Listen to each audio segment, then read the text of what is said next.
안녕하세요. 오늘도 사연살롱을 찾아주셔서 감사합니다. 저는 50대의 여성이에요.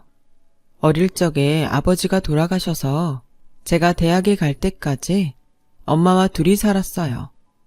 엄마는 저를 위해서 안 해본 일이 없을 만큼 무척이나 열심히 사셨어요.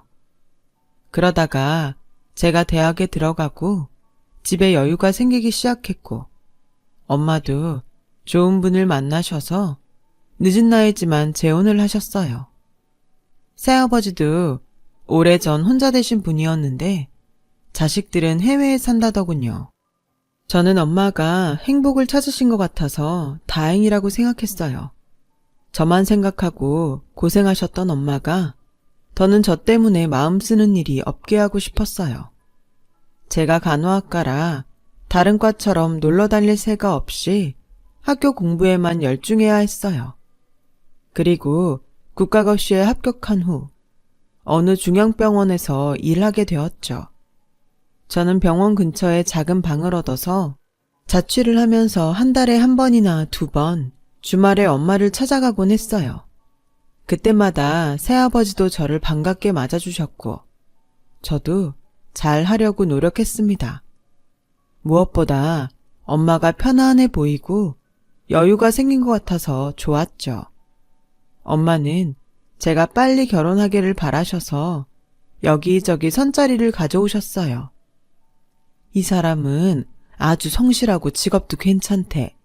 이번 주말에 한번 만나볼래? 난 아직 일하는 게 좋아. 누구 만날 만큼 병원이 한가하지도 않고. 몇 번이고 거절했지만 엄마는 계속 선자리를 권유하셨고 저는 매번 싫다고 하는 것도 불편해져서 점점 집에 가지 않게 됐어요. 그러다 보니 친구들하고 있는 시간이 더 많아졌죠. 같이 모임을 만들어서 영화도 보러 다니고 여행도 다녔어요. 그 모임에 있는 친구의 소개로 남자를 만나게 됐어요. 집에서 선을 보라며 마련한 자리는 그렇게 싫더니 친구가 그냥 가볍게 만나보라는 건 부담이 없어서 그런지 편한 마음으로 자리에 나가게 되더라고요. 남자는 대학원을 졸업하고 대학교 몇 군데에 시간 강사로 나가고 있다고 했어요. 원래 4년제 인문계 대학을 가서 공부하는 게 꿈이었던 저는 지적인 인상을 풍기는 그 남자에게 마음이 끌렸어요. 대학 교수로 자리 잡는 게 꿈이라는 그 사람 말도 너무 멋있게만 들렸고요.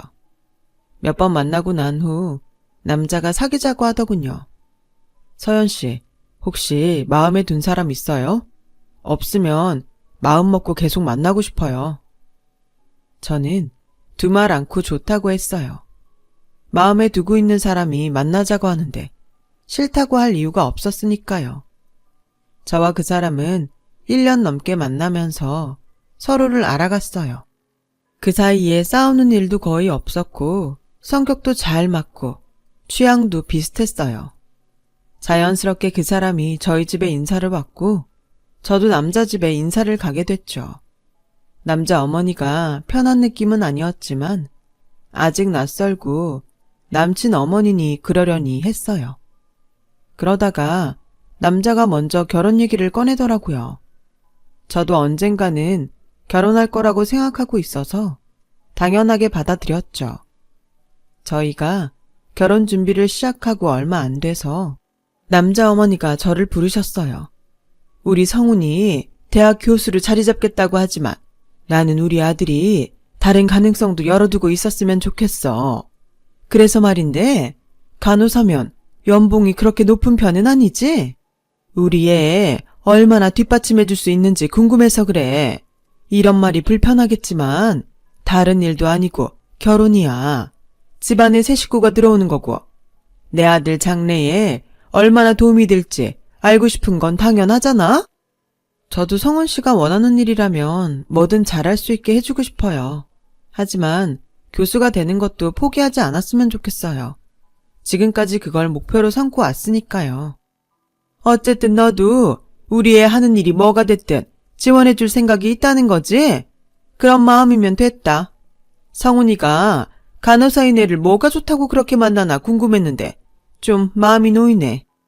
조금 기분이 상하긴 했지만 제가 그 사람에 비해 학벌이 뒤지는 건 사실이니까 부모 입장에선 그럴 수 있다고 생각했어요. 상견례 때 혹시라도 남자 어머니가 제 직업을 얕보는 말을 해서 엄마에게 상처를 줄까봐 걱정했는데 다행히 그런 일 없이 무사히 끝났죠. 저희는 많은 사람들의 축복 속에서 결혼식을 치렀어요. 신혼생활도 다른 부부들처럼 평범한 날들이 이어졌어요. 그렇게 8개월 정도 지났을 때 시어머니가 갑자기 제가 일하는 병원에 찾아오셨더군요. 얘, 너 대출 좀 받을 수 있니? 성훈이가 사업을 하게 될 것 같다. 네? 그게 무슨 말씀이세요? 그 사람 저한테는 아무 말 없던데요? 내가 지금 얘기하러 왔잖아. 진짜 괜찮은 사업이 있어서 준비 중이니까 그렇게 알고 너도 자금 좀 마련해 놔라. 어안이 벙벙해서 제대로 대답도 못하고 다시 병원으로 돌아왔어요. 환자들을 보면서도 하루 종일 시어머니가 한 말이 머릿속을 떠나지 않았죠. 저는 집에 돌아오자마자 남편에게 사업을 시작하냐고 물었고 남편은 그럴 거라고 태평하게 대답했어요. 그런데 왜 나한텐 얘기 안 했어? 오늘 어머니가 갑자기 병원 오셔서 당신이 사업할 거라고 하는데 얼마나 놀랐는지 알아? 당신이 내가 교수 되는 걸 너무 바라니까 다른 일 할 거라고 선뜻 말을 못 하겠더라고. 그래서 어느 정도 준비를 한 다음에 얘기를 하면 좋을 것 같았지. 내가 먼저 얘기했어야 되는데 미안해. 당신이 교수가 되길 바란 건 당신이 그렇게 말했기 때문이었어. 내가 교수에 욕심을 냈던 것도 맞지만 당신이 하고 싶은 게 있다고 하면 당연히 그걸 하라고 하지 못하게 하겠어? 그러니까 앞으로는 어머니 통해서 듣게 하지 말고 당신이 직접 나한테 얘기해줘. 당신 일인데 남한테 듣는 건 좀 그래. 알았어. 나도 생각이 짧았던 것 같네. 그렇게 할게. 그리고 이해해줘서 고마워. 저는 남편이 무슨 사업을 할 건지 물어봤어요. 그랬더니 건축 관련 일이라고 하더군요. 남편의 전공은 사회과학 쪽이라 너무 동떨어진 일 같아서 걱정이 되더군요. 하지만 남편은 불안해할 필요 없다며 큰 소리를 쳤어요. 나한테도 다 소스가 있어. 그냥 시작하는 거 아니라고. 당신은 돈이나 넉넉히 준비해둬.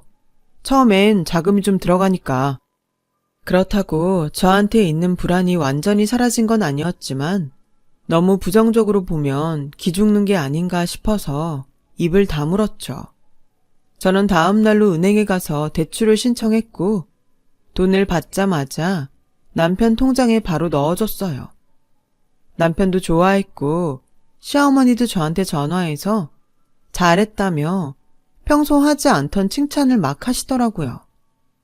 저는 저하고 남편 사이의 일을 시어머니가 다 알고 있는 것 같아서 썩 기분이 좋지는 않았지만 제가 예민하게 구는 것처럼 보일까봐 그냥 제가 도울 수 있는 게 있으면 최대한 돕겠다고만 했어요. 남편은 점점 집에도 늦게 들어왔고 얼굴을 보기 힘들어졌어요. 사업을 시작해서 바쁜 건 알겠지만 저도 병원에서 일을 하다 보니 전보다 못 보는 날이 더 많아지더군요.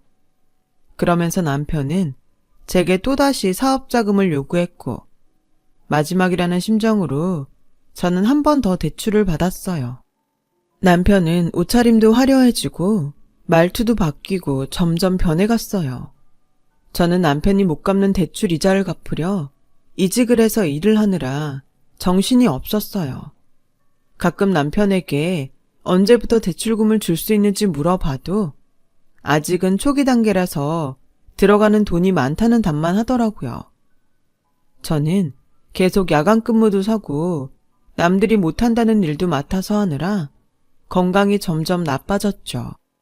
돈 한 푼 집에 갖다 주지 않는 남편 때문에 대출금 갚고 생활비까지 대려니 일을 늘릴 수밖에 없었거든요.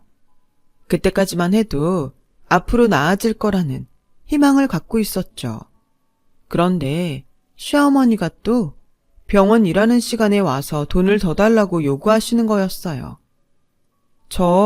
더는 안 돼요, 어머니. 지금 2번 대출한 것도 원금도 아직 못 갚았는데 여기서 어떻게 더 돈을 구해요? 그리고 왜 사업자금 얘기를 그 사람이 아닌 어머님한테 들어야 되는지 모르겠어요. 돈을 대던지 안 대던지 제가 그 사람하고 얘기해서 정했으면 해요. 라고 하자 시어머니의 안색이 확 달라지더군요. 너는 고작 한다는 일이 간호사면서 어떻게 그렇게 네 남편하고 맘먹으려고 드냐? 하는 일이 시원찮으면 돈이라도 따박따박 내줄 능력은 되고서 뭘 따져도 따질 일이지. 정말 우스워서 못 봐주겠네. 라더니 저한테 남편 안 되면 너는 팔자가 편할 것 같냐는 둥 막말을 퍼붓고 가는 거였어요. 저는 처음 듣는 험한 말들에 너무 놀라서 손이 다 벌벌 떨렸어요. 아무리 시간이 지나도 놀란 마음은 진정이 되지 않더라고요. 이대로 있다간 환자한테 실수하겠다 싶어 결국 조퇴를 하고 집으로 돌아와서 누워있다가 잠이 들었어요. 얼마나 지났는지 큰 소리에 잠이 깨어 보니 남편이 잔뜩 화가 나 있더군요. 너는 남편이 밖에서 힘들게 일하고 들어오는데 잠이 오냐? 이건 받쳐줄 배경이 있는 것도 아니야. 그렇다고 돈 필요할 때 착착 내주는 것도 아니야. 대체 뭐 하는 사람이야, 당신? 지금 말 다 했어? 그럼 내가 대출받아서 준 돈은? 당신은 그런 돈 대출받을 능력도 없어서 나한테 손 벌린 거잖아. 네가 내가 하겠다고 하는 일에 힘껏 돕겠다며. 그러면 약속한 대로 잘해야 되는 거 아니야? 뭐야 이게? 한참 돈 필요할 때 사람 힘들게 만들기만 하잖아. 대체 그 사업이 어떤 거야? 나도 좀 알자. 나한테 제대로 설명한 적도 없잖아. 나도 내가 준 돈 어디에 어떻게 쓰였는지 이젠 좀 알아야겠어. 이건 뭘 하는지 보여주지도 않고 어머니하고만 쑥덕거리니 무슨 속인지 알 수가 있어야지. 지금 내가 엄마하고 얘기하는 것까지 감시하겠다는 거야? 와, 당신 그렇게 안 봤는데 무서운 사람이었구나. 라며 적반하장으로 나오는데 정말 속이 터질 것 같았어요. 남편은 끝내 무슨 사업인지 얘기해주지 않았고 저와 싸우다 말고 집을 나가고 말았어요. 저는 남편이 혹시 돌아올까봐 계속 잠을 못 자고 기다렸지만 남편은 날이 밝고 제가 출근할 시간까지 오지 않더군요. 어쩔 수 없이 저는 남편 제일 친한 친구에게 전화를 걸었죠. 남편이 부동산 투기를 한다는 사실을 알게 됐어요. 재수씨, 모르고 있었어요? 그 자식 지 엄마가 자꾸 바람 넣어서 부동산 쪽으로 완전 빠진 것 같던데요? 땡땡동에 사무실이 있다고 들었는데 그쪽에 한번 찾아가 보세요. 저는 너무 기가 막혀서 말도 안 나왔어요. 건축 관련이라는 건 오래된 건물을 사서 리모델링을 해서 다시 파는 걸 그렇게 말한 거였더라고요. 거기에 땅 투기에도 손을 댔다는데 그런 걸 어떻게 한마디도 하지 않을 수가 있는지 배신감이 들었어요. 제가 반대할까봐 그랬다고 해도 제가 준 돈이 어떻게 쓰이는지 전혀 몰랐다는 게 너무 분하고 화가 나더군요. 너무 믿었던 거죠. 병원 근무가 끝나자마자 정신없이 택시를 타고 남편 사무실이 있다는 곳으로 갔어요.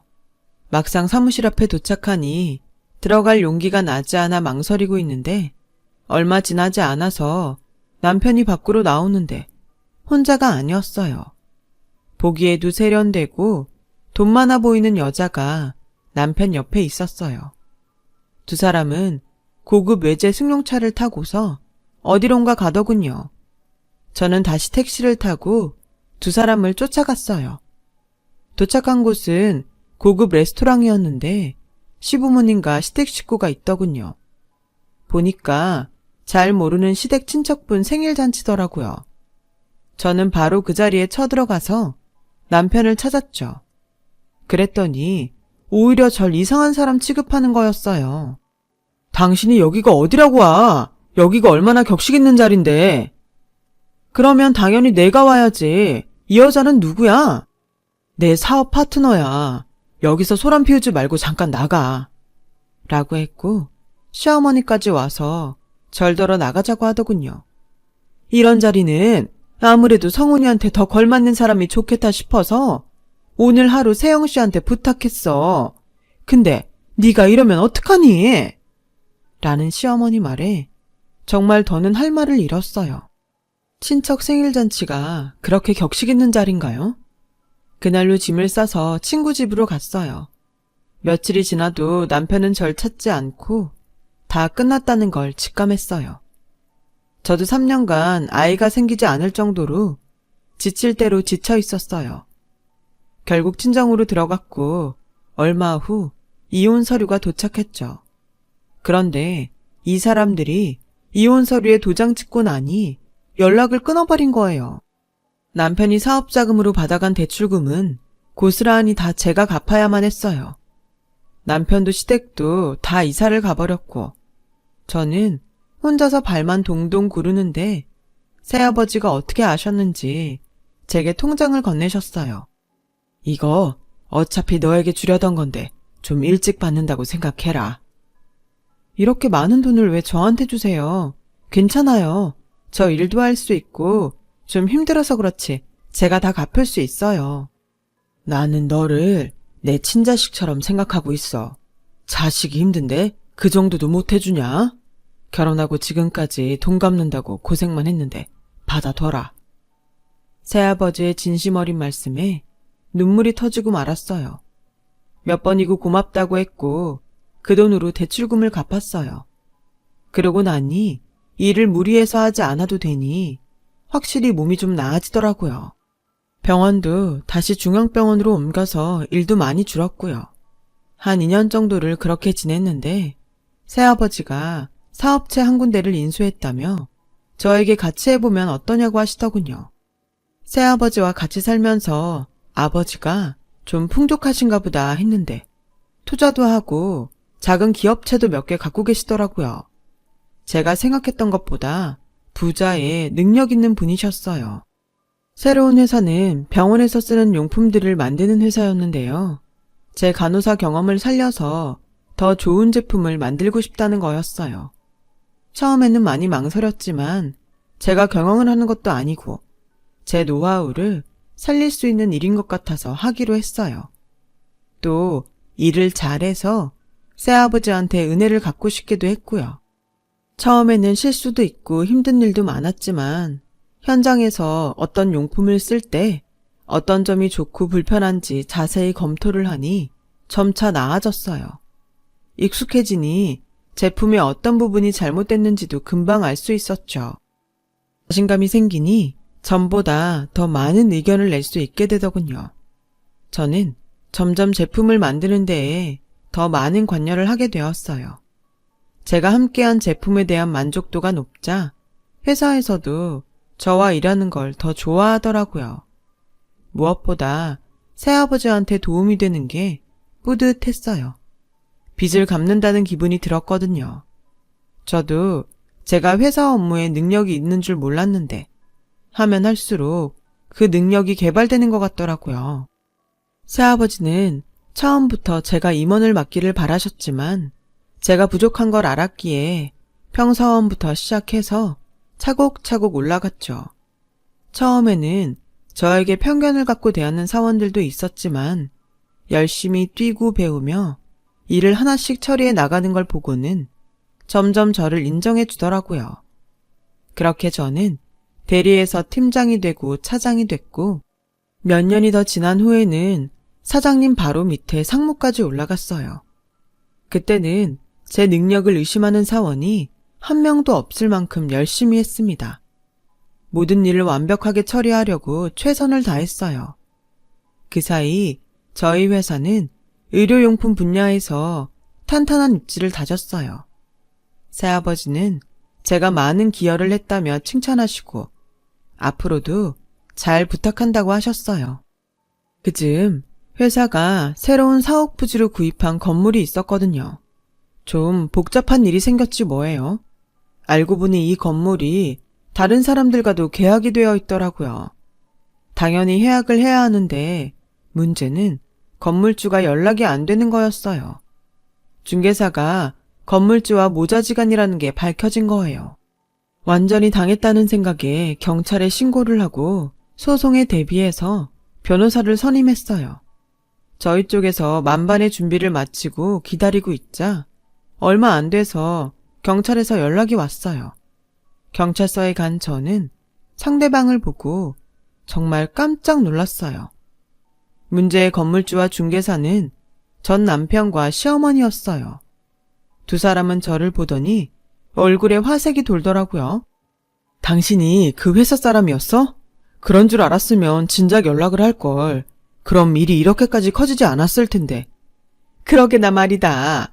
예, 이건 무슨 오해가 있어서 생긴 일 같은데 우리가 몇 중 계약을 한 게 아니야. 일단 우리 얘기를 좀 들어줬으면 하는데 이렇게 덜컥 신고부터 하니 우리도 당황스럽다. 남편과 시어머니 말에 너무 울분이 나더라고요. 남편은 무작정 제 팔을 잡고 회사 윗사람들한테 말 좀 잘해줘. 기왕이면 혼자 오지 말고 사장님이나 대표랑 같이 왔으면 좋았잖아. 그럼 당신이 중간에서 오해도 풀고 얼마나 좋아. 오해는 무슨 오해입니까? 이미 변호사 선임해서 다 검토해 봤고요. 계약했다는 사람들도 다 만나서 당신들 사기친 거 확인 끝났어요. 그리고 제가 이 회사 윗선이라면 윗선이에요. 제가 여기 상무라고요. 라며 남편의 손을 뿌리치자 두 사람은 순간에 얼굴이 하얗게 질렸어요. 형사님, 저희 이 사람들 고소 그대로 진행할 겁니다. 절대 봐주지 않을 거니까 무조건 법대로 해주세요. 제가 아니어도 사기당한 분들이 가만 안 두겠지만 이제 곧 저희 쪽 변호사 올 거니까요. 저쪽에도 변호사 얼른 선임하라고 말씀해 주세요. 라고 경찰에게 말하고 나오려고 하자 시어머니가 제 앞을 가로막고 서더라고요. 이러고 가면 어떡하니? 우리가 오해라고 했잖아. 서로 풀 게 있으면 차근차근 대화로 풀어야지. 이러면 안 되지. 그리고 고소라니, 변호사라니, 어떻게 그런 말을 아무렇지도 않게 하니? 그래도 네가 명색이 우리 집안 며느리로 몇 년이나 있었는데 이러면 안 되지. 정이라는 게 있는데.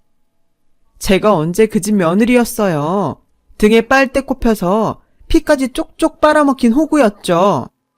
당신은 무슨 그런 섭섭한 말을 해. 호구라니. 우리가 언제 당신을 그렇게 대했다고 그래?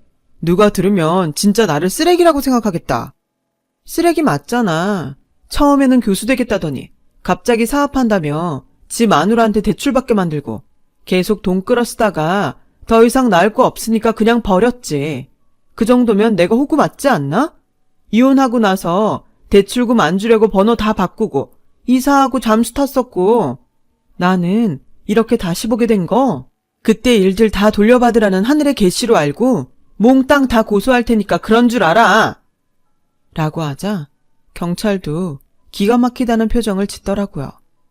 경찰서 안에 있던 사람들이 모두 전 남편과 시어머니를 흘끈거리며 봤어요.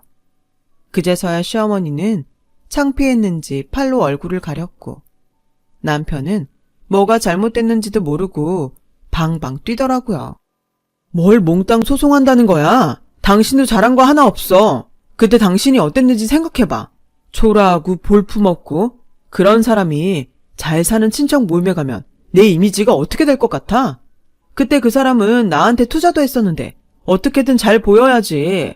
사업하는 사람 아내가 그런 것도 이해 못했으니 우리가 헤어진 건데 왜 이제 와서 다 내가 잘못한 것처럼 말해? 라는데 정말 기가 막혔어요. 저는 남편은 상대도 하지 않고 경찰한테 대고 형사님, 제가 이 집 식구들 싹 다 사기 결혼으로 고소하고 싶거든요. 이혼하고 10년 지났어도 고소 가능하죠? 그렇게 해주세요. 라고 하자 시어머니가 전 남편을 뜯어 말리며 지금 그런 말 할 때가 아니야. 왜 이렇게 눈치가 없어? 예, 아가. 지금 성훈이가 한 말은 잊어버려도 돼. 그냥 욱해서 한 말이야.